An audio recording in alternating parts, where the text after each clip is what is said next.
on changing locations and shit. Man, into this motherfucking bag. Stand up the way, I made. Sacrificing time for this shit. Man, I got a plan. Tried to tell niggas years ago. They ain't understand. Riding by myself and it's cool. I'm all in my head. Everything in life you can't replace. I build relationships. Pretty little smile make a nigga wanna lock it in. We met the same time I lost a friend. We should try again. You been on my mind. You should hop in. I ain't gon' hurt you, baby girl. You know we locked in. Used to be on FaceTime calls on the regular. Never made time, landed on my busy schedule. Now every time I hit the bay, you know I think of you. Working on your brand, love, you know that I.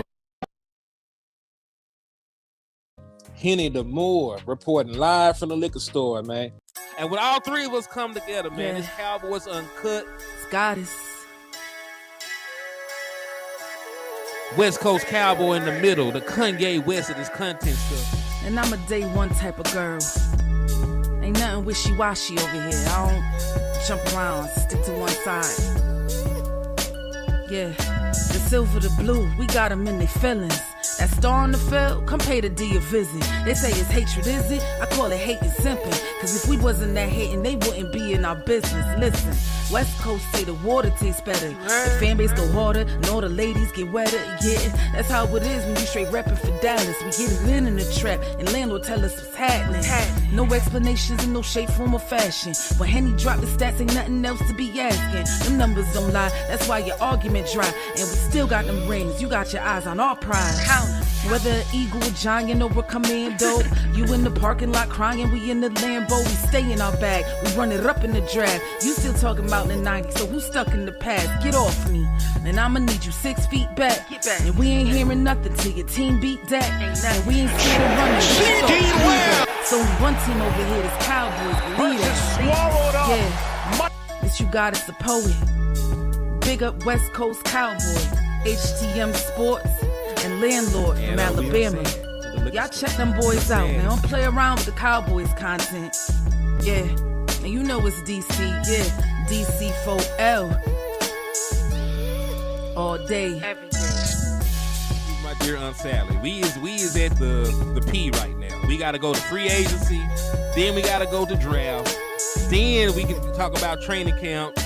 And Stephen Jones, who's also a multi-millionaire, moves and feels like a what? Like a dude that is got $15 in his bank account. We finna come marching to Dallas with our picket signs, ticket torches, everything we can find. And we are live. What's good with y'all, man? It's your boy, Henny the Moore, reporting live from the liquor store, man. How's everybody doing? And listen, man, we got a very special guest in the building right now. We got the pessimistic content creator, Big Game James in the middle, man. How you doing, my brother? All right. I'm doing real good. I appreciate it. I love the pessimistic content creator. As you should be, because they be doing some bullshit sometimes. So, you know, we gotta have folks that are even keel all the way around, man. The Cowboys don't deserve our trust yet. Don't let your guard down. At all. No. And at the bottom, man, at all. Listen, at the bottom, reporting live from witness protection, Landlord from Alabama, man. Yes, sir. I ain't telling on nobody from Harlem, though. I ain't telling on nobody from Harlem. You know what I'm saying? Yes, indeed. Be the king when I come back. Hey, man, now listen. You know, they sort of don't hit the same no more. They stretched Cuzzy out a couple years back. Talking about Alpo. Yeah. They smoked the Alpo. Like shit. He was too down ready. Yeah, he was too gangs. He done killed everybody and their mama, man. I seen those documentaries. Like, he was a good dude. We talk about everybody he killed. Like, he was a good dude, man. Yeah. Hey, they do too much talking on these little talk shows and these blogs. They're getting in trouble now. And they need to be quiet. Man, you ain't never lied. Woo, but yeah, man. These old Cowboys, man. How y'all feeling about the current roster you got assembled? I mean, the current roster from top to bottom. Yeah. I'm gonna divide it up by like positions. Quarterback room is outstanding because you got Dak Prescott, then you got Joe Milton, and then Will Greer. You can't be perfect. Like 2 out of 3 is not bad because Will Greer ain't shit. Running back room, I don't trust not a single one of them boys. Not a soul in the room. Not a single running back do I give a damn about. Javonte Williams, Miles Sanders. I ain't fucking with none one of these rookies either, man. Until they show me something. Yeah. So got zero faith in the running backs. Wide receiver lit. Wide receiver super lit, man. You got All Pro CeeDee Lamb. You got let me see. You got who else you got over there, man? George Pickens, the best deep ball threat in the NFL. Then you also got, Jalen Tolbert. You got Jonathan Mingo. So you got some good players, man. Turp, yeah, the All-Pro kick returner, one of the fastest guys in the NFL. Offensive line, I ain't gonna hold you. Offensive line is sort of shaky. Because it's the unknowns. Tyler Guyton didn't do shit last year. Terrence Steele was bad last year. Terrence Steele's gonna be okay. Man, Tyler Guyton, listen. Tyler Guyton will be. I'm gonna have a little faith in him because I feel like he was immature and he owned up to it. That's the good thing. He owned up to it last year, this year already, and you already see there's a standard already being set in the offensive line. I believe they want to be great. Tyler Smith does, Tyler Booker does, and I believe Cooper Beebe does, and I believe Tyler Guyton. He's the key, but if he steps up, and I believe he will. The offensive line is going to be okay. So I ain't going to say it's shaky. Maybe behind them, but even then, at least they got depth. Let me ask you a question, Big. On a scale of 1 to 10, how likely would your 2026 first round pick be a tackle? How likely you think that'll be? Next year's pick being a tackle. Next year. Like, so you done seen the results and everything. So now you're going to the draft. Do you think that's going to be one of your top priorities in the draft? Or do you think you done played good enough to be like, I'm good on tackle? I'm going to say Terrence Steele, I think he might be, he's not going to, after he gets done with his contract, or he may be a cut candidate, I'll say you will look at the draft. I don't know if it'll be the top pick. I think they're going to really look at this year at Tyler Guyton to see what he does. If Tyler Guyton doesn't take that next step this year, yes, I think they will be in the draft early for a tackle position because I think they're already eyeing right tackle with Terrence Steele. They may try to switch Tyler Guyton there. You feel me? Because that's what his natural position. That's his natural position was. If Terrence Steele acts weird, so I think them two is what they're going to be looking at this year if they go with tackle. Yeah, so I would say on a scale of 1 to 10, 10 being they for sure. I'm gonna say scale of 1 to 10. I'm gonna say 7 right now. That's pretty damn high. That's pretty high though. Yeah, that's probably what. That's about 70%. It is. And listen, like we're saying that Tyler Guyton's going to be okay from history. He didn't do anything last year to make you say, "Oh man, he got it." Yeah, because we wouldn't be so high on that. Like, I think everybody agree. Like, it's very likely. I think I'm worried just because I feel like the ability is there, but I'm just worried about the mental. Even though he said it, I need to see it. But I feel like the ability is there. Can't tell me you don't have the ability. He ain't played the position. You got to look at. He ain't played the position. This last year was his first full year playing left tackle ever. Yeah. I mean, let's give him a chance. Everybody. I don't know why Dallas just come in and just change up everything. Change Cooper Beebe to a center. It looked like you don't like Cooper Beebe at center though? Yeah, but I'm just saying they changed this position. It still is a risky move. A gamble. You shouldn't be doing that. Most people don't do that as often as we do. You know what I'm saying? Come in. That's true, but draft a number 1 pick, a first round pick, and say you playing here, dude. You know what I'm saying? I think we're doing the same thing now, right? Booker was a left guard. But he's going to play right guard now. Yeah, move Byron Jones from corner to safety, and then the moment you moved him back to corner, he was an all-pro. We do that. We do it a lot. Cause listen, we always look at They definitely cross trained, maybe too much. But I feel like in this instance, when they were looking at BB, I feel like he played some center in high school, and I feel like with that one, it was a safe one to do because I think we were all in agreement that you felt that Cooper BB could go to center by looking at his tape, Yeah, looking at his family, and you felt good about that switch. Tyler Guyton, I think we all thought he's going to get his ass kicked the first year. We all kind of felt you're going to get your ass kicked the first year. You don't know what you're doing really, and you're going against elite players. But hopefully, y'all, because that baptism by fire, what I'm gonna look at is I feel like you have the ability, and that baptism by fire against top dogs should only make you better year two. yeah, true. When he went up against some of the best ones last year, so yeah, And he it's was about getting single. you can't really see no more terror than what he saw last year. You know what I'm saying? He went through the ringer though.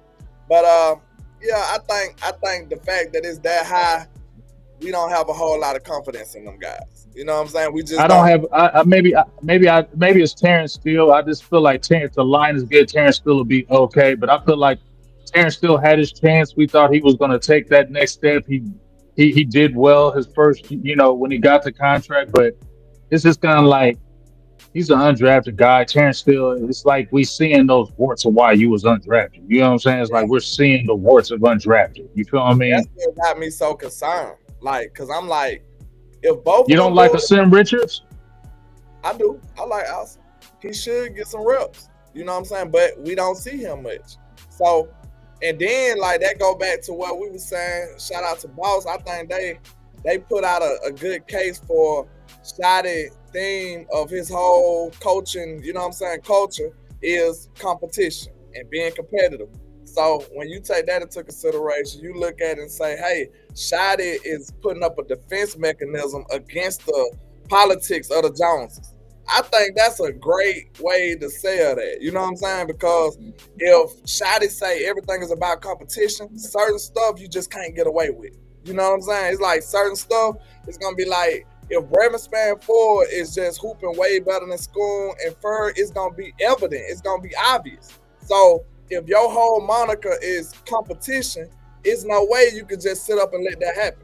You see what I'm saying? Like, you're going to have to be like, bruh, Brevin Span Ford must play. Because that's what you've been preaching. Your whole campaign is about competition. So it's no way you can just let that go and throw it up under the bridge. Like, nah, you got to let Brevin Span Ford play. So I think that's kind of a defense mechanism for the politics that the Joneses try to come meddling and screwing up our roster. My question is this, and I know what you mean by competition, because I do want open and fair competition. Yeah. But what can somebody like Brevin Span Ford do to like? I can see him supplanting like Schoonmaker, but what could he possibly do to supplant Ferguson, who got a like a What has real he good done, y'all? Though I mean, what have y'all seen from Brevin Span Ford? This I want to hear y'all too.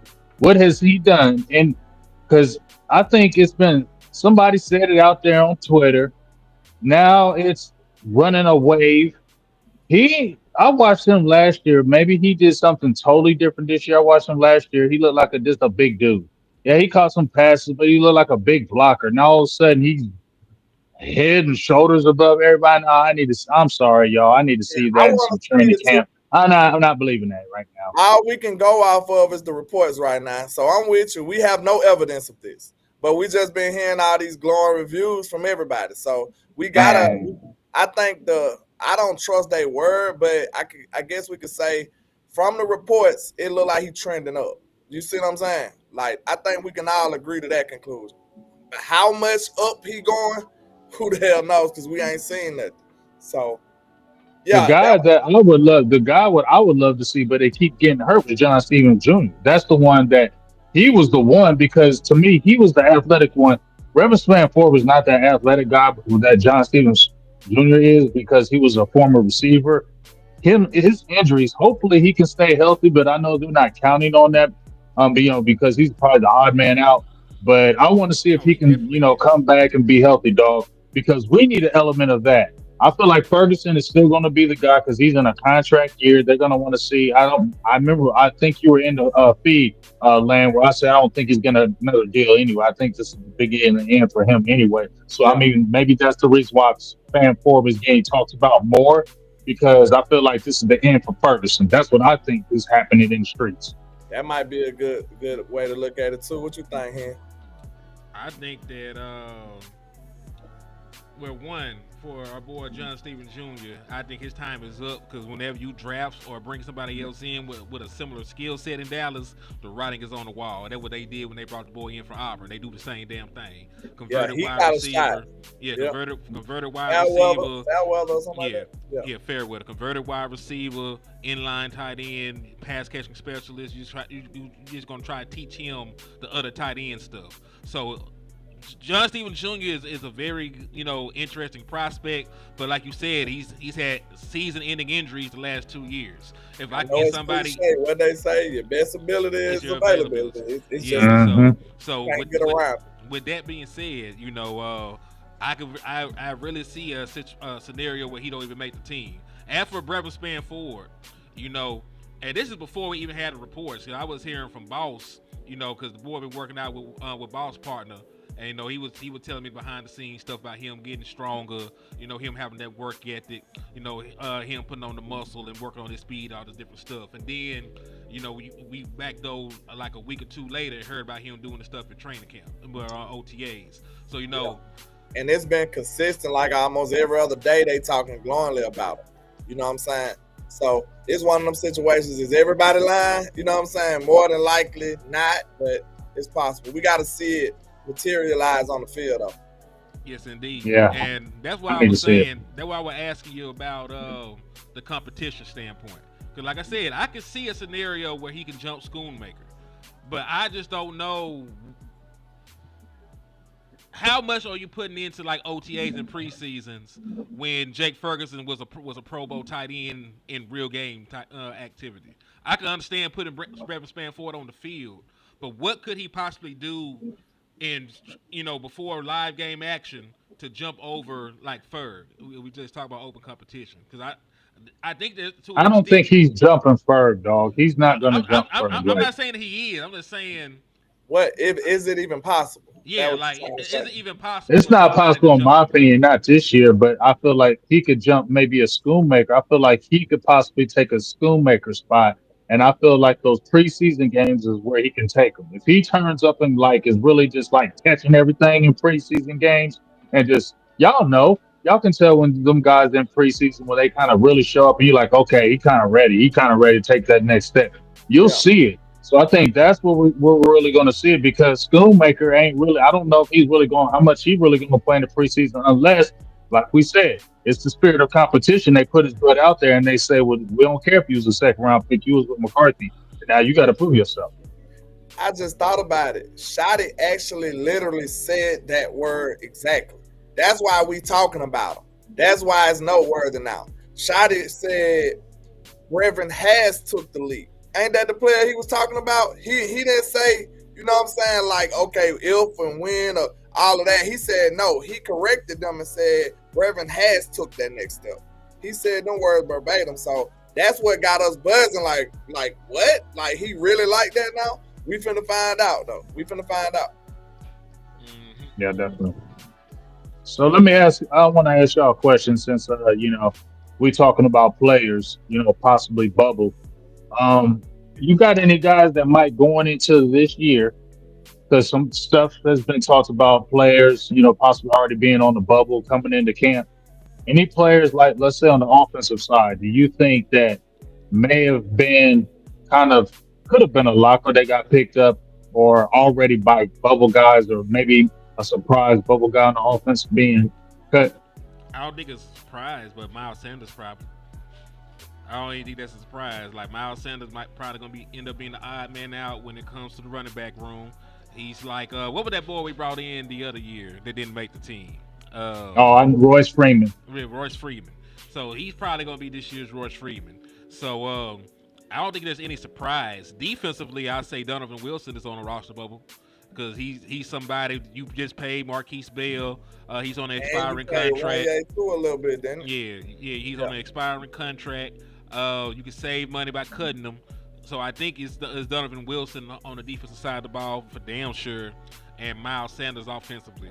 But like for the wide receivers, like I don't think any of the guy. I think Jalen Tolbert's going to be fine. I think John Domingo's going to make it. We could all tell you the 5 wide receivers that are gonna make the roster. We just going is it gonna be up to, or they gonna carry 6 and they gotta fight for their life for their final spot. And it's a lot of people that could be in that 6 too. Yeah, CeeDee Lamb. Yeah, a lot of people. CeeDee Lamb, George Pickens, Jonathan Domingo, Jalen Tolbert, and then Turpin's gonna make the roster by default because he's the kick return guy. But I about to say, so he went in. I don't. He gonna they gonna count him. They ain't gonna Yeah, but here's the thing, y'all talking like Turpin. No, I think they need to really develop Turpin and let Turpin be that number 3 dog, because I ain't trying to just give Jalen Tolbert that job at third because he was a higher draft pick. Turpin showed that he could play more receiver this past season, dog. You can't tell me if you got CeeDee Lamb and then George Pickens and you got Turpin in the slot, that doesn't really scare that defense a lot more because you have to worry about that speed. And Pickens being there is going to open up more things for him, dog. I think they gonna be incomplete, big. I don't think they like Tober don't fulfill everything you need or Turpin. So that's why they probably gonna share reps. You know what I'm saying? If you can have the skill set of Tober and Turpin in one, that'll be your perfect slot. You see what I'm saying? So that's why it's gonna be packages, but they gonna share that time. I don't see no other way around it. Because at times as long as they don't have Turpin as no gadget player, I don't want him as a gadget player. I want them to really continue to use him as a receiver, and just like when they had him running the ball in that Carolina game. I know he ain't doing, but still, I still want you to have him in there and not just have him as soon as he comes in. Oh, we're thinking he's going to get the ball because it's a gadget. Make him more of a receiver type, so it's not always obvious when he comes in the game. Yeah, that's a dead giveaway. Like if Turpin in the game, you need to pay attention to him.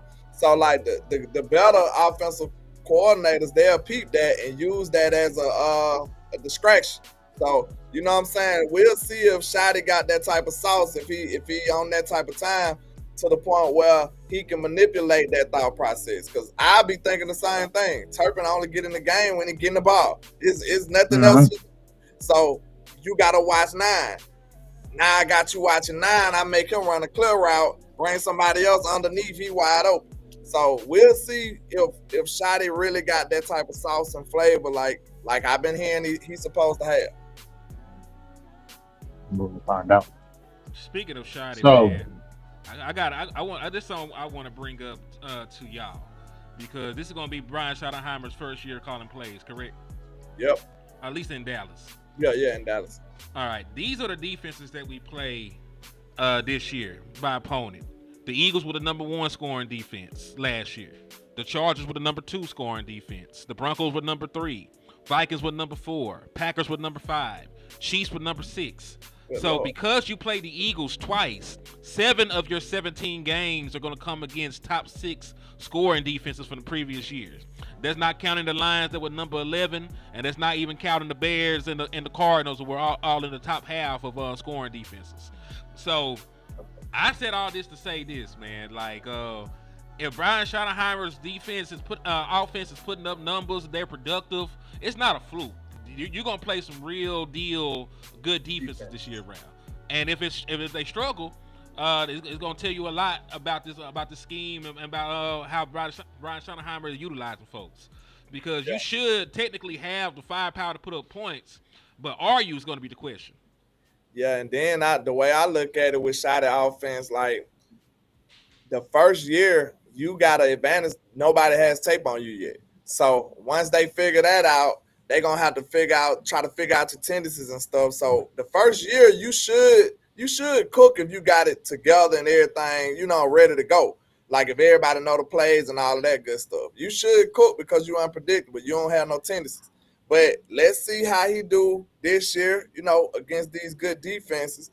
Then you gotta follow it up again though. You gotta update that resume, because I think that's where Mike McCarthy failed at, and a lot of people not taking that into consideration. we supposed to did something different after he cooked the league consecutively like that with the offense. Like, rather whoever you want to give credit to, that offense was destroying the league. CeeDee Lamb and Dak, they was tearing shit up. So after a while, you're going to have to figure out how to stop this. They had a whole off season to watch all our tendencies, with everything that makes us tick. And we didn't do nothing to get better. We did nothing to get better last off season. Everybody can agree with that. Dallas did nothing. Then we really didn't get as much as we needed from the draft picks. So it was literally like we did nothing. Got worse. Yeah, we actually got worse. So when you take that into consideration, you're saying like, okay, the whole NFL done seen this for a year, and you was one of the best. I'm gonna figure you out next year. And we didn't do nothing to update that roster or get better. So that's why I feel like it was getting dominated and stopped. Because people spent the whole offseason figuring that shit out. Like, they ain't gonna keep letting you just destroy their defense with the same old scheme. Like, they get paid millions to figure you out. So I want to see Shotty perform a whole year and then see how he come back. See if he gonna have some different variety into it. You know what I'm saying? Well, let me ask you this: how long does what's the grace period for? Because I've been talking about this the last few days. What's the grace period, or for y'all with Shotty? You said this year, and then let's see next year. What's the grace period for both of him and Dak? Because now they're connected. See, I just asked him this was a big question for me. Because I was like, to me, it's a weird, odd situation with Shotty. Like, he's a first-time head coach, but this man been coaching about 20 years. Like, he's not a new coach. So, like, he wasn't a head coach, but he still got all of this experience. So, what type of leash is he on? Is he on a first-year head coach leash, or do they expect immediate results from him? Because I think they probably do. They probably like, man, look, you should know how to do it by now. You see what I'm saying? So your leash is not as long as a brand new coach. That's what I'm saying. So you think they're gonna treat him more like a brand new coach or like a seasoned vet kind of? I say a vet. I say more of a vet. I say a vet because I say it's maybe both because those probably that least because you're a first year and you're here in Dallas. But like you said, Lan, he been there. You've been offensive coordinators for head coaches that have been in the league for a while. You know everything in the league. Your dad, like you feel me? You know this, and you're not coming into a team that's a bad team. You're coming into a team that was 12-5 consecutive seasons. They had to fall off, but I said that was going to be the lame duck season. You ain't devoid of talent. If your quarterback is healthy, you right back in the mix. So I feel like that leash ain't going to be as long. When you got all this talent, especially if Dallas is healthy, I don't feel like that leash is going to be as long. There's going to be expectations, dog. And to me, the leash can't be long because Dak been here for a while. And I feel like if he ain't winning in these playoffs with Schottenheimer, no, leash is going to get short. I feel the same way, bro. I don't see no way you give him a short leash. I mean, no long leash. Because I'm just telling you, it's like, especially because the quarterback been there too long. This was finna make it real. It's gonna make it worse. I'll speak when y'all finish. Hold on, I'm finna be done. It's finna be quick. This was finna make it worse though. He got the expectation very, very, very high right now. Everybody is Shotty that, Dallas this, Dallas that. Like we like we got a legit coach. Nobody want to say nothing bad about him, nothing wrong about him yet. Everybody is sold almost until we see the wins on the field. He done did everything he can do besides play football and win.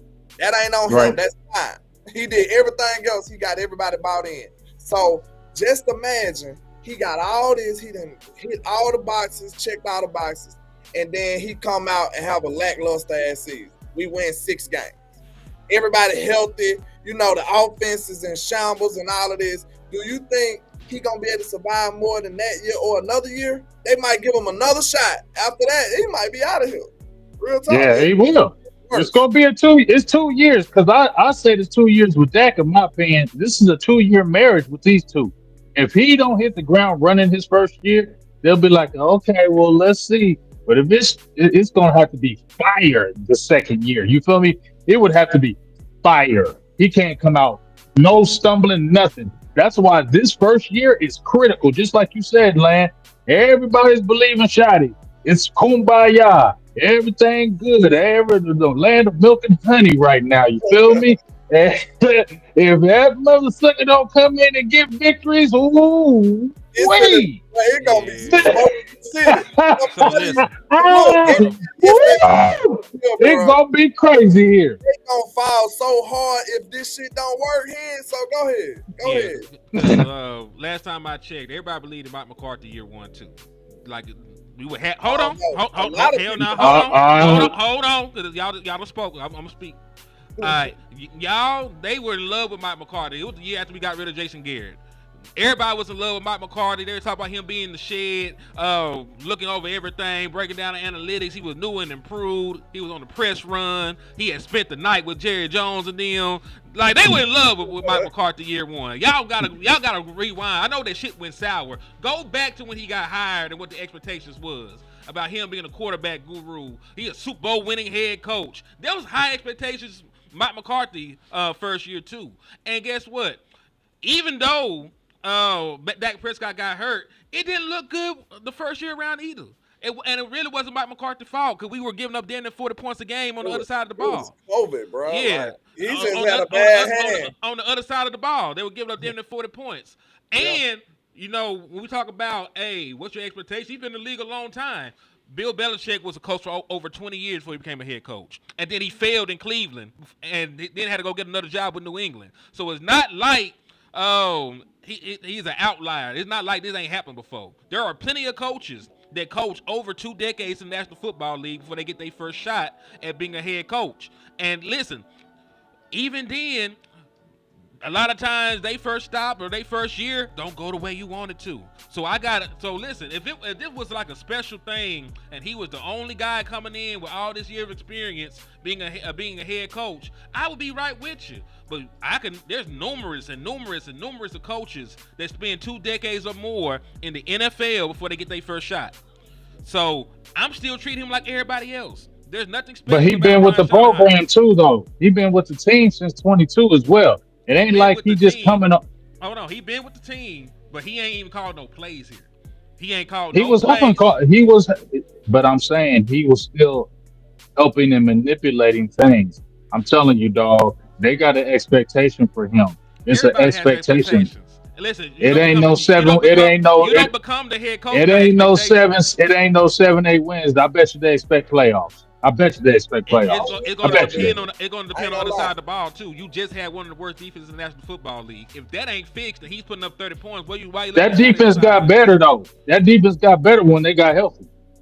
Sort of. You still got 40 ball. No, it was one of the better defenses in the league, especially in turnovers. You got 40. Toward the end of the league when Michael Parsons came back. Yeah, you still got 40 balled by the Eagles at their crib, and then when Michael you didn't have no offense. But let me tell you why I feel that way too, though, because I think this is an indicator too. Bro, the whole interview process didn't even go as normal. Like they basically, I feel like he had to do some wowing or promising for them not even to do a full interview process. Like when they got to him, it was just like, you know, they didn't even bring in too many people. I feel like Shotty got in there and made some promises.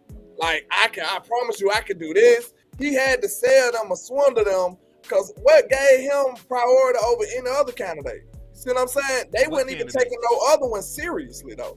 They didn't even really consider. But Len, you know, like I do, they like everybody in-house. They don't trust nobody on the outside. They like keeping on the inside.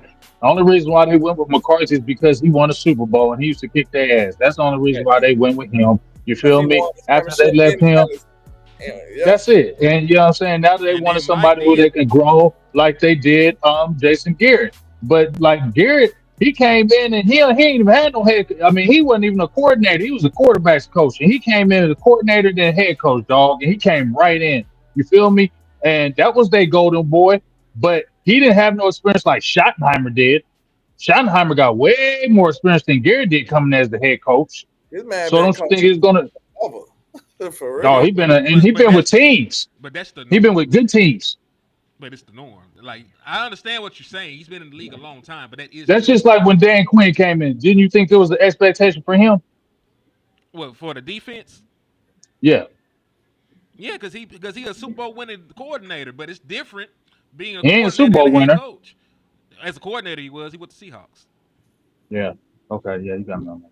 Yeah. Yeah, I feel like he made some promises to make him such a better option than everybody else. He had to do some swindling somewhere, and like if you make some big promises, that'll make me be like, sometimes they'll be like, I'll just take that gamble. Let me see if he can do it for real. So I think this is one of them situations, man. But I think Shotty made some big promises. He had Mike help to get the job. Mike McCarthy helped the man with the interview process. So of course, Yeah, but I just feel like they don't trust nobody on the outside neither. They brought McCarthy from the outside. They don't trust nobody on the outside. They brought somebody else in from the outside. They feel like they don't know them. And Jerry is 80 years old, 82 years old. He don't know you from the outside. I ain't got time to get to know you. Schottenheimer been there. I feel like it was just an easy transition. I feel like they ain't have the time to do it. They Jones don't be having time to do all that in their head, do all that stuff. And they easily go with shit they familiar with. They comfortable with stuff they familiar with. They don't move away from it. If they comfortable with it, y'all know like I know. That's why he is there. But with this team that you have in a healthy deck, I just don't believe you got a grace period like other coaches. Man, I believe it's going to be a grace period because it's going to be year one. Like, we'll see. What are your expectations for Brian Schottenheimer and them year one? Year one? Year one. I'm just talking about the offense because he's an offensive coach. What is? But he the head coach. This offense better be fire. I expect this offense better be fire. Like we've been seeing this offense under McCarthy, and just like y'all was talking about, we were scoring all those points, but this shit look boring though. Even when they had Kellen, this is boring. Even with Garrett, it didn't look like exciting offense. We scored a lot of points, but they weren't exciting when I watched like these other teams. I want to see this excitement. They keep on talking about this motion and pre-snap multiple. I want to see all that all the time. Not when you win 2 or 3 games and go away from 7 games. I want to see that all the time, every time. And I want you to come. You got the players, dog. My expectation is this offense better be fire. Mine too.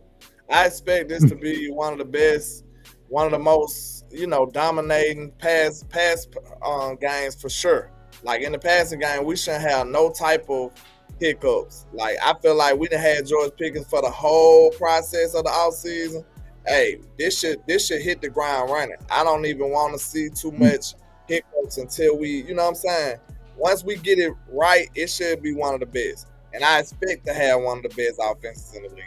Like if I can't get that after all the capital I done invested in it, we doing this shit wrong. You see what I'm saying? You invested capital to throw the ball, but you ain't investing no capital to run it.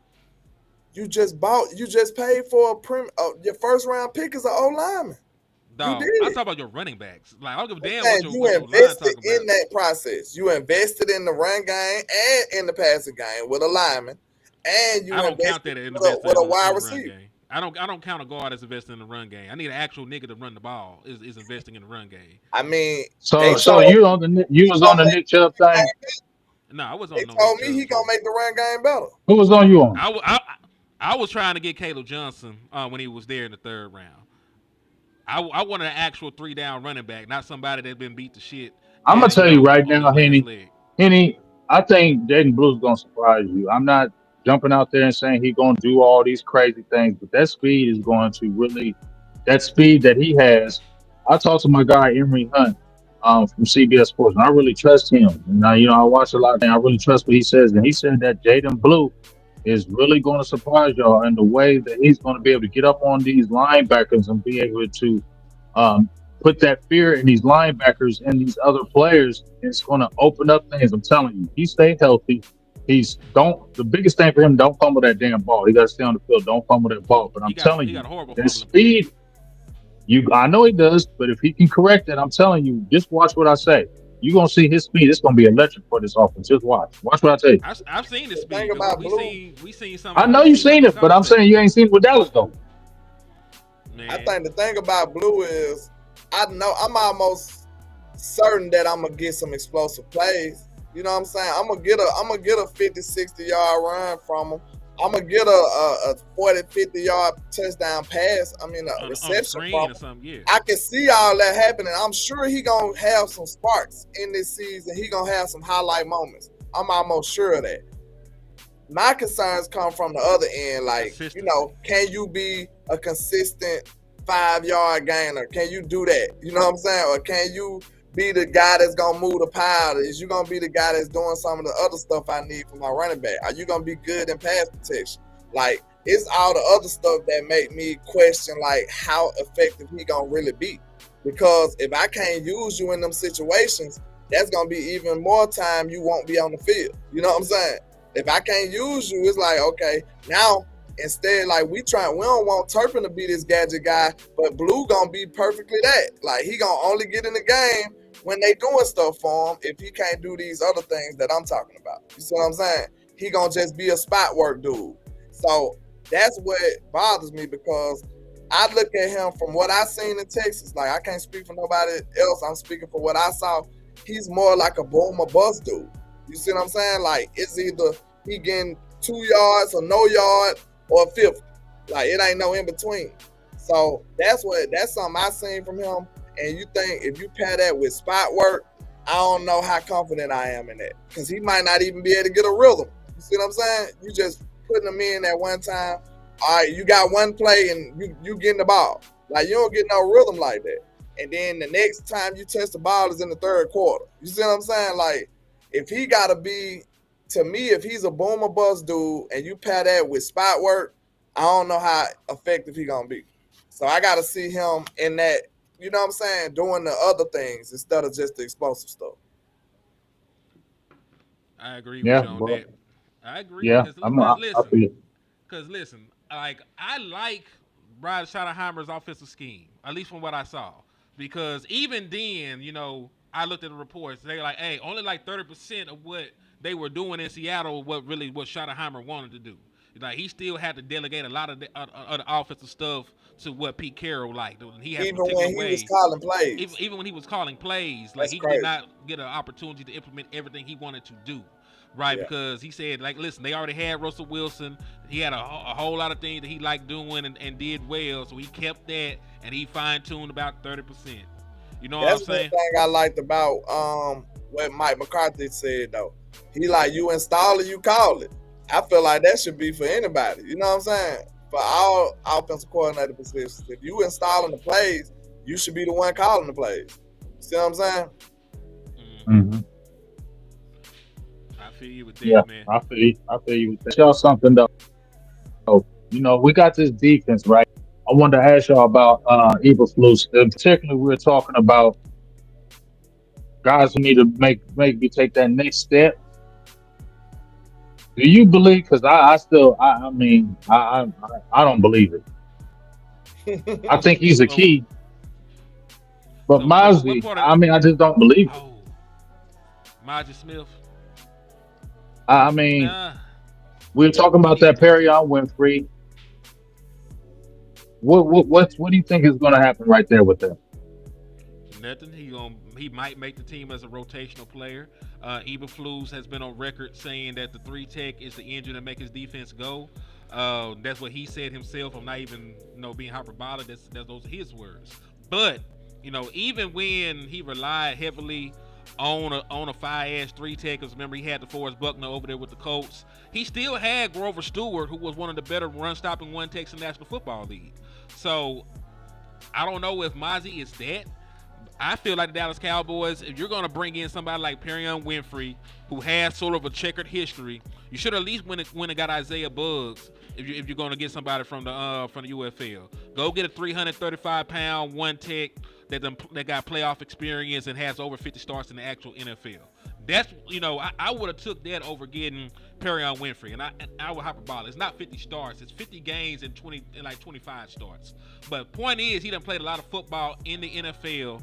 And, he's the actual 1 tech. Now, I understand that he wants to bring in depth at 3 tech. You already got that.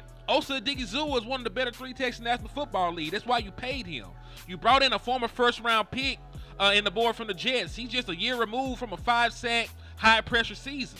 So when you're talking about a 3 tech that can get upfield and, be a disruptor, you got plenty of them that you can rotate in and out. I don't really think you even needed another one. So that was a head scratcher. Perion Winfrey himself is a good prospect. I remember him coming out of Oklahoma. But I just don't really think we needed him. But I'm not mad that they made the move to get him if that's something that Eberflus pushed for himself. Yeah. That's so crazy. In Dallas, we got to fight for the coaches being treated fairly too. It's supposed to just be the players, you know what I'm saying? Sometimes the players don't get treated fairly. We got to hope that the coaches getting treated fairly without all the politics sometimes, man. It's crazy. So, yeah, that's why I was happy that Shotty, it seemed like Shotty was getting the things that he wanted. So that's important. You know what I'm saying? At least let the man, you know what I'm saying, down his own hill. You feel what I'm saying? He at least give him a shot to do that. How you gonna hire me and then dictate me and then fire me? Like that, that's Right. crazy. That's crazy. Well, let me ask you this though. So if you got, would y'all be cool with them just being? Because this is what I think they're going to do. I feel like if they like it the way it was, I feel like they just wait to get Linville Joseph back because of the way he played last year. And they're not going to do it now because he's a veteran. And they do the same things with the cornerback situation with Stephon Gilmore. Man, let's see. I wouldn't mind either one of those moves because I'm desperate. You know what I'm saying? Because beggars can't be choosers, man. Like, my preference is like, hey, man. Joseph didn't play bad toward the end of the year. He didn't, but my preference is some shit like, hey, man, pick up the phone and see you can give up a 6th-round pick for DJ Reader. Like, do something of substance for me. Picking up Linville Joseph, just pick up Linville Joseph, man. You know what I mean? Like, he's going to be a good rotational guy for you. Same thing for like a guy like Raekwon Davis. Like, you can pick up the phone and call one of these guys in their 30s. A little bit long in the tooth, but they eat up space still, and they rotational one techs. Or you can pick up the phone, you can call, and you can get a one tech that actually starts and can actually push Monty Smith. Because Monty Smith ain't got no big homie on the team. Everybody else got big homies. Monty Smith had Jonathan Hankins for a year and a half, and that was it. He really ain't have Jonathan Hankins ain't give a hell about no Mozzie. Mozzie's different, dog. Something wrong with him. Lord, forgive me for saying that, but something wrong. Something ain't right. I don't give a hell what we talking about here. He don't play natural. Y'all know it. He don't play natural. He don't play right. He play like he want to be stronger than everybody. No, you need technique, bro. Y'all seen football enough to watch him when he play. Don't look natural. Do it. No, it don't. I know y'all can't tell me to. Yeah, it's gonna be rough for him. Dog. It's gonna be rough for him. Jay. That's why I said Jay Toya. I can't count on that because he's a rookie. You can't count on it. I know it. You can't count on it. But his technique is even better than his now.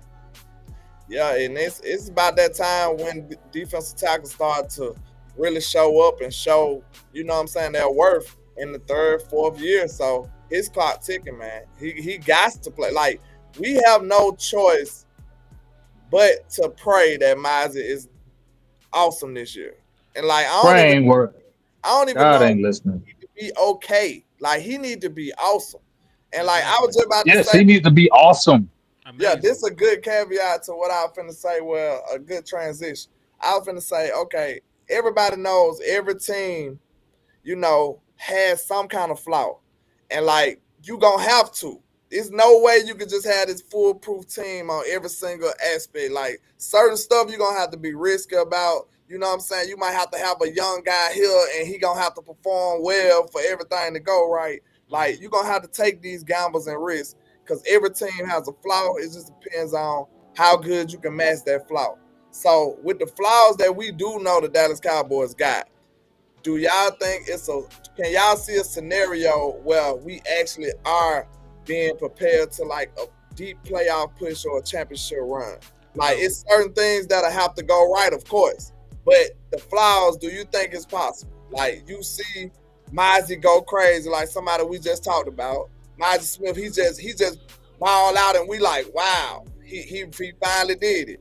And then we get a fluke running back that just go crazy. Maybe just like Blue. Say Blue just become something more than we expected. Like, damn, Blue really dope for real. So if those two things happen and, anything else y'all can think of that that could handle us like that, could that be possible? You see what I'm saying?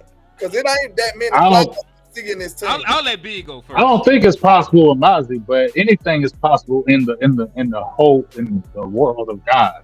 There's anything is possible in the world of God. So that's what I'll say with Mozzie. If that were to happen, then yeah, dog. Like if Mozzie Smith, just think about it. He is the key because you just said, Henny, you just said it. You just said it. We got 3 techs. We got attacking. Solomon Thomas is a dog. He can have a career year here. You feel me? And just like you said, in Eberflus's defense, the 3 tech, the weak side linebacker, and the nickel cornerback are his 3 important pieces in his defense, especially that 3 tech. You got some monsters right there. If Mozzie went ballistic and just went crazy, oh my God! And you already got the edges. You got the edges, and for real, you can slide Marshawn Nealon on the inside sometimes. I think he's built for it. You feel me? I think you slide Marshawn Nealon on the inside. And then, with different packages, Mozzie will change the whole damn defense, dog. We will be upper echelon. We'd be top 10. Well, we might be top 5 if Mozzie played like a real dog. Like if he played like a Jalen Carter, not like a Jalen Carter, but something to it, our defense would be astronomical. See, that's what I'm saying. So that's one key. Mozzie go dumb, defense legit, linebackers hooping. All right, boom. You got that scenario. Then from the running backs, what if you just got a mid running back room? Because I don't know if we expect this run game to be bad or just mid. Because I feel like I just wanted more. I just wanted ours to be legit. So it's worse than mid. Is it better than last year? You look at that running back room from last year, it's not better than last year?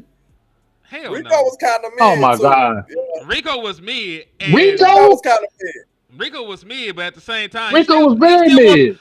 He's still more proven than the guys you brought in. Miles Sanders ain't did shit in 3 years. Javonte Williams ain't got no 2 knees. years. Don't do that. But okay, you saying that, but he's saying he healthy though. We got to go by what he said. He said Them niggas lying. and They be lying. Henny, Henny, and like I know a lot of these players say it take 2 years and not one for their mentals to be good, and it been like two full years where he been mentally good. And I'm telling you, yes, Javonte Williams, and I'm telling you, our offensive line is going to be better, dog. Our offensive line is going to be a better offensive line. And because the offensive line is better, Miles Sanders had a good season. I don't know if he make it. I believe he might be the surprise pet too. But he gonna have an offensive line. We're gonna be physical, dog. You look at that front 3, that's 335, 340, 335, dog. That's what we've been needing. You got that, dog. Listen, it can work. Javonte Williams told us offensive lines make y'all running back game look better.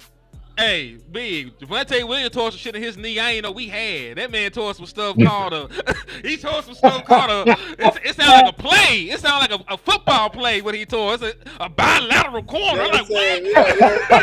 Like somebody corner. Post corner. It said something about a post. I'm like, what? But look, check this out, though. But check this out. The training camp, I think they're gonna wait till training camp though. They probably gonna look at training camp and see if it's looking bad, and then they gonna look at a waiver wire. You feel me? Then they probably might check for the running back. I don't think they settle the running back game. I think they're gonna look at it and monitor it and look at it and see what there is. But I'm with you. Throw a little 6th round pick for a DJ Reader, because if you got a guy like that, dog, we just need one big body. We just need one big body dog. That's just one. Just one. Also, shout out to the lunatic for the $2 cash app, man. You a super real one. Yeah, salute. Yeah, appreciate you too, the lunatic, for the $4 holler. Yeah. But yeah, man. I ain't gonna hold y'all too much longer because I'm going to get up off here too. But I do want to ask you about these rookies though, because I want to ask you about this Arazaku. Dog, yes, I want as a Raku. Dog, as a Raku. Hey, he might be a demon on this field, but I'm saying at these edges, because I think the defensive ends is like, besides maybe receiver, because now you got Pickens, might be the best deepest position on this team, and this might be the one that goes dumb crazy. What y'all think? Because you got Nealon in there. I'm throwing Dante. Where's Dante foul at the top? Yeah, okay. Well, you put Mike at linebacker? Nah, I want to see because listen, Micah gonna start at edge. My real question to you: who his running mate gonna be? Is Dante Fowler gonna start? Is Araku gonna start? Sam, Nealon. Who is your other starting edge? I think it's going to be from me. For me, I think they'll start with. I would think the veteran Fowler because they brought him in, but he's not the greatest in the run game. My guy for this year is Sam Williams, dog. I'm Unleash telling Sam Williams. I'm telling Unleash Sam Williams. Start him. Unleash him this year because I'm gonna tell you right now, he gonna go somewhere else. Let's keep it real. You ain't resigning if he don't get the because he gonna want some playing time. And Donovan behind him, that's a golden child. I feel like he gonna be that guy next year and beyond. You feel me? So that's why I don't know where Sam Williams is gonna be here in the future. And if he ain't here in the future, somebody gonna offer Sam Williams a contract. Yes, somebody offering him a deal. He gonna get some money because Sam Hey, Williams is an animal. I just don't see no Hallelujah want to know your scenario. cash out, Kinfolk. Huh? Yeah, I said, Hallelujah want to know your cash out, big. Oh, okay. It's a $ BGJ DC4L. $BGJ DC4L. And I put it in the hey, chat box, y'all. So if y'all want to send the big, is in the chat. Like, Appreciate you. Appreciate you. absolutely. But But yeah, I'm, I'm go big on ahead, Lamb. Sam too, bro. I'm big on Sam too right now because I think people No, he sleeping on. gonna go crazy. Let him go dummy because But that last part, year I don't see no la- way we can re-sign him though. That's the only thing about he's it. not. It's He's no way. not. He's one of the guys that I said is the beginning of the end. This is the last year I think we're gonna see a Sam Williams. So that's why I feel Lamb, since it's the last year we're gonna see him, unleash him then. Because y'all Yeah, not gonna be able to bring him back because he gonna want playing time and he gonna get money somewhere else and they not gonna pay that money. So unleash him this year. You got Donovan for the long haul. You feel me? You got Marshawn Nealon for the long haul. You don't know what Dante Fowler's gonna be after next year. Unleash Sam Williams. Start him, unleash him, let him go crazy because he will if you do. yeah, I feel the same way. And look, you know something will be dope.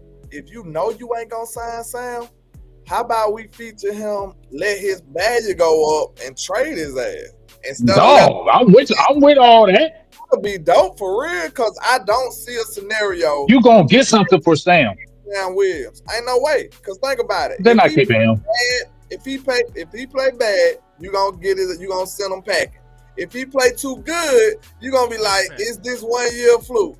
Like you in a bad situation, so it's no way I see it working out. So in that case, trade his ass. I think that'll be brilliant. Like you avoid all of that and make sure you get some assets back. Like I You think got depth with the defensive end position right now. You feel me? The defensive end position is crowded. One of your Show defense. him. Show him as Yeah. much as you can because Like dog, what? ain't nobody down the ability. The thing is, you know what's crazy? Because he got hurt last year. That's maybe the reason why they drafted Donovan this year. Because I was reading where Zimmer said they were going to go crazy with him. They were going to go crazy with Sam, and they were going to feature the hell out of him. Yeah, They it was cleared the the time. stable for him. They let Dante Fowler go. They let Dorrance Armstrong go. They was setting it up for Sam Williams. It was kind of obvious. Sam You know what towards I'm saying? me. And he got hurt. You know what I'm saying? So now, like I said, I think that's like when the trade deadline will be. Like what week? I gotta pull it up. Okay, I'm thinking like 5 games, bro. Sam just go have an astronomical start. He done got like 5, 6 sacks in 5 weeks, bro. I'm talking about. I'd be like, hey, give me something for him. I'll make Go sure get that real defensive tackle and give him up in a pick and get that real dog defensive tackle. Get shrewd. But this is the thing. We're gonna have to be good against the run early for that to happen. Because dudes didn't even pass against us last year.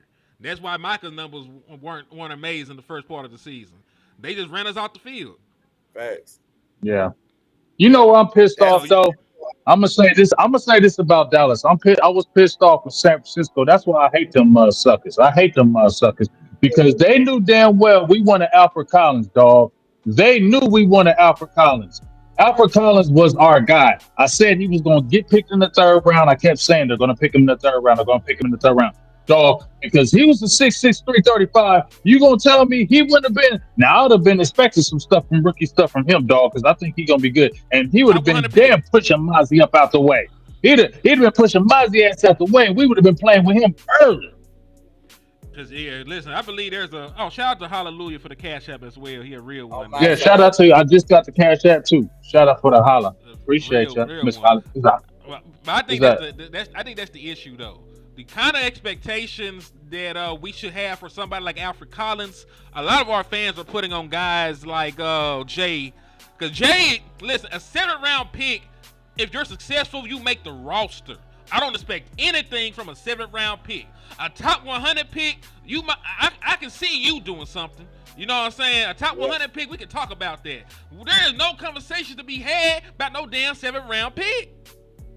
But like now to this though, Henny, I will say this. I totally agree with you, but I will say to this, there were a lot of people surprised that he dropped to the 7th round because there was a lot of people that were having him like around the 5th round, and I heard some people that really own it saying they were very surprised that he dropped that far. So maybe this one could be a blessing in disguise because I will say he token. I messed with them tokens in some moments. They different. And they grasp it a little bit quicker than everybody else. If we got anybody in the 7th round, let's get a token. I'm cool with that one. Yeah, I don't know what it is. That bloodline don't play. That bloodline, and plus his brother plays for I think he plays for Kansas City. He played with LSU, so his brother was already a defensive tackle. He plays for free right now because he on the open market. Kansas City just cut that boy. Oh damn! Damn! Hey, I say sign him. It'd be might as well. Yeah, push each other. Former top 100. Have Token brothers, bro. If we had Token brothers, I'm feeling good. Like, listen, we up here talking about UFL players. Like, I'll take the former 3rd round pick. You can't keep Justin Rogers. Keep signing him. He ain't gonna cost no damn money. Exactly. Sign him for a veteran minimum. Bring him on in here. Yeah, there it is. You need because you need depth at one tech, man. You ain't got none. Like, who are your one techs? Monty Smith and Denzel Jackson. That's it. Oh, that's ugly. And Jay, that's ugly. And Jay. So let me ask you a question. If let's say Monty Smith is good, let's say the first 2 games Monty Smith is playing well, and then all of a sudden his knee goes out. What are you doing the rest of the season at the one tech position? I'm have to see. I'm looking them draft picks. How many picks we got again? I'm looking at the first day. How many picks we got again? Who can I trade right now? Jake Ferguson, you got any capital? Let me see, because I told Jake ain't coming back. He ain't coming back, so I would look to see if I get something for him. You know what I mean? We are talking about this Brevin Stanford. That's another one. Like, what if Ferg just decent this year? Y'all gonna sign him He back? is. No, he's not coming back. Think about this. I know the Cowboys. I think the most likely situation he come back is a medium performance, is a mid performance, and that's crazy. Think about that now. We in Dallas. This is the only place that they do that. If he have an underwhelming year, they'll be like, we can get him for a discount. Like, why do you want mediocrity? Why? You know what I'm saying? Why are you trying to purchase that? Instead, you can go get something better. But Dallas cheap like that. That's a good thought. You know what? I never thought about it like that in that aspect, Land. And now you said that, it pissing me off. Yes, do it not do that more times than not? Like, they look for the performing player and be like, oh, we gonna sign him. Like, so they just buying mediocrity all across the board. That's why it seems like that, bro. Like, it's crazy. Like, nah, let them go and try to get better. Why would you buy something? Right. You want to stay in that little bracket where you at. Like, you're not trying to win. You're trying to get better. Like, that's something I noticed about Dallas. So, you want to know if Jalen Tolbert have a medium year or a low year, he'll be back on your team. Like, why that's really ass backwards when you actually think about this shit. But look, is that not how we operate? It's exactly how we operate. Yeah. That's why I'm just trying to see. If I'm wrong, let me know. I just feel like that's the way we operate. And if you want to know if they're going to be back, let me know what their season is. Let me know if they – look, then think about this. The people who had good seasons, where they at? No. They're young. What dog show said? You played your way out of Dallas. If you got a good season, we ain't paying your ass. That's why What we're dog show surprised said? about. That's why we're surprised about Osa. But we found out that it was team friendly because, like I said, when I had my dog B Tuck on there, who trained him personally for a long time, first thing he said when I brought him on there, when I said about Osa, I said, "What do you think about Osa?" He said he left a lot of money on the table. He said 20 to 25 million on the table. That's the only reason why he came back here. He said 20 to 25 mil, dog. That's crazy. That's crazy. He could have cashed out. He could have You cashed feel out. me? Because I thought he was going because he looked like he like a Ravens type player to me, a Steelers type player. You know what I'm saying? Get in the mix of everybody else and be really make the team better. You feel me? Yeah. I think that'd have been crazy. Man. But I just wish we get out of that mentality of buying mediocrity. That's what I'm gonna call it. We like to buy the mediocre stuff instead of going to get stuff that we, you know what I'm saying, desire. We just gonna stay in the middle. We're gonna get a medium player. We don't need the biggest of the market player. Just give us the ones in the middle. And that's what we need to get away from. So that's the same. It applies to Jalen Tolbert. It applies to Sam Williams. Who else on that contract bubble? Jalen Tolbert. Ferguson. The only time you stay is when you him though. If you him, yeah, like they at the quarterback position, bro, you ain't gonna do much better than Dak at the point. So you can say he was him in that situation. CeeDee Lamb, that's him. You know what I'm saying? Tyler Smith, that's gonna be him. Like you ain't gonna be able to play with those guys. Like you're gonna have to pay him. Michael Parsons, that's why he finna get paid because he's him. You know what I'm saying? It's a different category. But then you got good. That might be somebody like trading him if he get back to where he was. He kind of just good, so they might not want to negotiate with him no more. You see what I'm saying? Then you got that other level. That's what they. That's what they is. They after the good. They like the okay. Like they shooting for those guys. It's crazy. It is crazy. Then we got years of this, y'all. Like I guarantee you, go back. We was doing. They ain't never gonna change it though. I mean, as long as you got Steven in the as long as you got Steven in the building, and when they first announced him as part owner, that's the first time I ever heard him announced as part owner ever. I wanted to cringe. I wanted to cry when I heard that. When they said that, I wanted to be like, damn. That is the beginning. He done won. He done won. Right. He said part owner Stephen Jones. I said, oh no, I never heard that. It's coming. Man.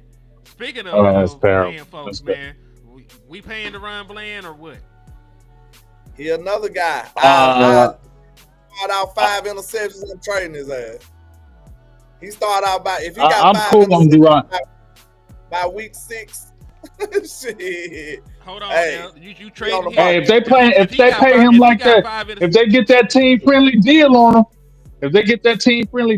him, you feel me? I'm with it. But you know what? And I ain't telling him to not get his money. But dog, if he want that $20 million money, if I'm an owner, I'm out. He gonna have to go somewhere else if he wants some money. So my question is this: he want big money. My question is this: how are we trading him right now? We don't know shit else about the cornerback room. We don't know how healthy Trayvon Diggs is. We don't know how healthy Siobhan Rebel is. We don't know how healthy Kalen Carson is. We don't know if Elam can play. We don't know enough to be traded. We got problems. No, don't trade him. Future though. Don't trade him. You keep him for the year. And we not gonna have nothing. I want to prevent that. And you gonna get a comp pick? Don't you get a comp pick for him? You gonna get a comp pick for him? But yeah, I'm just saying it's too late now to try to move him. You would have to move him before. You're in a position where you need him, especially if Trayvon Diggs got to miss the first. If Trayvon Diggs don't rush back and he got to miss the first half of the season, you can't move to Ron Bland. If Rebel ain't ready. If Rebel ain't ready and Carson ain't ready, those you got one of the most injured cornerback rooms in the National Football League. It's too late. It's too late to move somebody that's playing with. You say it like that, bro. It sounds so bad. One of the most. Man, you know what? If I was the Ron Bland, I know he want to get money, but sometimes I remember I had Diagon. He was a cornerback with the Cowboys way back. His name just slipped my mind. But he said, all fast money ain't the good money. Just like the grass ain't always green on the other side. He was saying that, he had a really good year in Dallas and Bill Parcells wanted to bring him back, but they was going to pay him more like nickelback money. And he said, no, dog, I'm trying to get that big money. He said, well, I guarantee you, if you sign this contract here, you'll see the whole contract. You'll see all that money. If you leave, you're not. And he said, I got to go get paid. He left and went to the Buccaneers, didn't even make it the whole year. They cut him. He got his initial money, but he didn't see the whole contract. Whereas he said if he would have stayed in Dallas, he would have saw that whole contract. I know Deron Bland, you want to get paid that big dollars, and that man don't get underpaid. But maybe that mid-level payment ain't bad, and then you see the whole contract, and then you have a long career with one team. That where now, if you go somewhere else because you're trying to get that big money, and they see you ain't really the guy, and they cut your ass because they don't really got no loyalty to you, then you out in the streets and then you ain't got none of the money. I think this is a situation with Deron Bland. Come on, dog. Just take that mid-level money and stay with a team and be prosperous in Dallas. I think that was some great advice, though. Because I ain't going to lie, like, bro, we know he got a decent resume, man. But his people, I hope he got some honest advice going through his ears, bro, because I promise you, honest, I don't want him to feel like I can't tell him how to feel, but I'm just saying he's not number one corner, bro. So if you go out there and take that number one corner money somewhere, that's not gonna be good for you. It's just not. It's not gonna end well for you. It's not gonna end well for you. Hold on. Let me ask you a question. Go ahead. And this is neither here nor there, but this is just what the market is. Is Deron Bland a better cornerback than J.C. Horn by production and everything else, health, games played, all that other stuff? Has he not produced more than J.C. Horn? I mean, I guess you could say that with the interceptions, but... I mean, J.C. Horn only played 30 games. Let's just throw that out there. But that's the only thing that you're going to say that is the difference, because if J.C. Horn is a healthy player, like I know, you're taking J.C. Horn over Deron Bland all day. He has one season where he's played the full season. It ain't about the season, man. He looked at the eye test. You looked at that player. You can't tell me he ain't better. Hold on, he ain't played. Yes or no? But hold on. Can I finish my train of thought? Can I finish my train of thought? Please. You can say that J.C. Horn is the better player. There's nothing by statistics or there's nothing by awards or anything else that says that. So if I am Deron Bland and I look at these folks that got paid, my resume is better. I am healthier than them. They just gave J.C. Horn $46.7 million fully guaranteed. Why can I not go get J.C. Horn money when J.C. Horn don't even stay on the field? You can at least trust me to get I done set all these records and getting picks. I had 5 picks as a rookie. When I'm healthy, I'm the best turnover guy in the National Football League. Why can I not go get $46 million guaranteed somewhere? I ain't saying don't go get it, but it's gonna end bad for you, in my opinion. I think so too. It's gonna end bad for you. I really do. It's gonna end bad for you. I was high on Bland, but I know from the evidence I saw, he cannot be a consistent number one corner. Well, you talk about ending bad for him. They're giving him. They gave J.C. Horn $46 million guaranteed. He get hurt. He get benched. He got $46 million. I mean, but a lot of people are already saying that's a bad contract before because he is injured and he hasn't really been on the field. A lot of people are saying that's a bad contract. They're basically giving that contract basically because they were like, we think you're that. You showed a little bit of it, so we're going to go on that trajectory because we already thought you were that. You showed a little bit of it, cool. And if you're healthy, we think you can do it. I really think that's smart when you believe in it. When you believe in it, it's smart to me. But that's the same thing with Derek Stingley. He hurt guy, and he had the one season production. They gave him $48 million guaranteed. Now we all know when you saw him in college, though. And then, you start to see it in the pros. That's why you're like, okay, we're going to pay you. Because when you've been doing it in college and you come in the league and maybe you had a bump, injuries, and then you come up and turn up, we're like, okay, yeah, you're naturally going to say, we're paying you that money because you're showing us what we thought. Deron Bland, I seen plenty of scouting reports when he was coming out of college, like he was going to be a priority rookie free agent, dog. They had him low, even undrafted. He went fifth. They had him going undrafted. So a lot of people were seeing holes in his game prior to him even getting drafted. Henny, I'm not saying not go get your money, but he's not going. If Dallas were to do that, okay, I just don't believe it. I just don't believe the Cowboys do something like that. Stephen Jones them ain't doing that. He ain't doing that. The I would. Cowboys ain't, but I'm not doing that. Yeah, I mean, listen, somebody will. I'm not. I'm not saying that we're going to do it, but somebody's going to. We shouldn't do that. If we don't look at him as a number one type DB, we shouldn't do that. It's simple as that. But all the difference is between them two players here, to be honest, both of them was considered him of their draft. Like, them boy was the top of the top almost in the cornerback. Right. Like, when Stingley came out, he was like the top cornerback prospect in his draft. If he won one, he was like one of two or three. Like, he was right up there. So the same thing for JC Horn. He was what? We was probably finna draft him. If he didn't go, I remember it's the Michael Parsons draft. But that still adds on to the point of I'm just talking about the pedigree is what make people feel like they'll pay it forward. But that's my point exactly. as an agent. That's my point as an agent. You told me all day about these guys. They were the cream of the crop. They were the best prospects out, and my guy outproduced them. So pay me. Give my boy his money. And I feel you. And you know me, the owner, I'm gonna say, I think you overachieved. Because you know what? Everybody who looked into low draft picks, we're gonna say, I think you overachieved. That's why a lot of them say, show me again.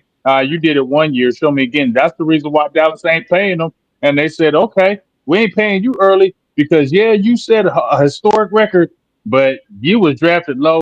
We need to see it again. That's what's always gonna happen with them low draft picks. It's people that live their whole career off pedigree. Like, look at what's his for name? real. Chargers. The quarterback. Justin Herbert. Look at Herbert. He did nothing. He's living off total pedigree. What they thought he might be. David Clowney too. He's been living off his pedigree the whole time. So pedigree matters in this league. We can tell. I know. Listen, I'm not saying that it don't and how people perceive things. I'm just saying as an agent, he got too much leverage when it comes to contracts. Yeah, he's gonna lose that battle though. He gonna lose that one, especially in Dallas. He can probably put it on somebody else. Get it in Dallas. He can run it on somebody else. Yeah, maybe their evaluation ain't good enough. Maybe they gonna only see the interception plays, but they didn't see. I don't want to bash Bland, but I'm just being honest. Like, that Washington game where he said he was getting cooked. He did. I swear to God. He was getting worse. Like, real talk. I ain't trying to just bash the man, but I'm just saying. I agree. Go back and watch that game. Bland was getting murdered by Scary Terry. But everybody say Trey sucked. You didn't have Scary Terry problems when Trey was healthy. You didn't have Justin Jefferson problems when Trey was healthy. But everybody trying to kick him off the team. This the crazy stuff we be hearing and seeing out here. Oh, Trey can't. He's lazy in rehab. Man, we didn't have to worry about these premium wide receivers when we had Trayvon Diggs healthy. It was not to the degree to where they finna tear us up and beat us. Bro, that was a privilege. We can't feel the same way about Bland. Like, I don't trust Bland against none of them dudes. I promise you. And that's just real. I don't trust Bland against I agree. Bro, I agree. I'm not finna pay him like that. I'm not. And I know you did good things, but you're not at the top level to where I'm confident in saying, hey, that's a guy right there. And he can go lock your guy down. That's not Bland. So guess what? You don't want that type of contract, bro. You just don't. If you was like that, even in a small, because look, even if you was like that in a small sample size, we willing to pay you for that. But you never got to that level. That's what that says. That's why Seahorn getting more, JC Horn getting more than you, and that's why Stingley probably get more than you, because I can feel like I can line them boys up. I can trust him. And feel good. I can feel good with Stingley going up against CeeDee Lamb, but not you. So I'm not finna pay you like that, bro. So that pedigree, that talent level, it matters. And sometimes it might even trump production. Because, hey, you did that, but hey, do it again. I'm not sure. It could have been a fluke. Because I don't believe for real. That's how they going to do them. Real talk. I mean, DeRon Bland got hurt last year. But in the 2 years that he was healthy, he ended up with 14 picks. He only played like 7 games last year, if I'm not mistaken. So we know he good at picks though, but when we look at what he's actually doing, what do we be doing sometimes when he going up against top wide receivers? He be getting cooked. He gives up yards sometimes. So the production, the interceptions don't sometimes. tell the story. I mean, sometimes, because listen. Yeah, I'm just saying, the interceptions don't tell the whole story. They sound Right. good. Yeah, he had a lot. He did great. I'm not taking that. Listen, all I'm saying, I know what you're saying. Yeah. I get that.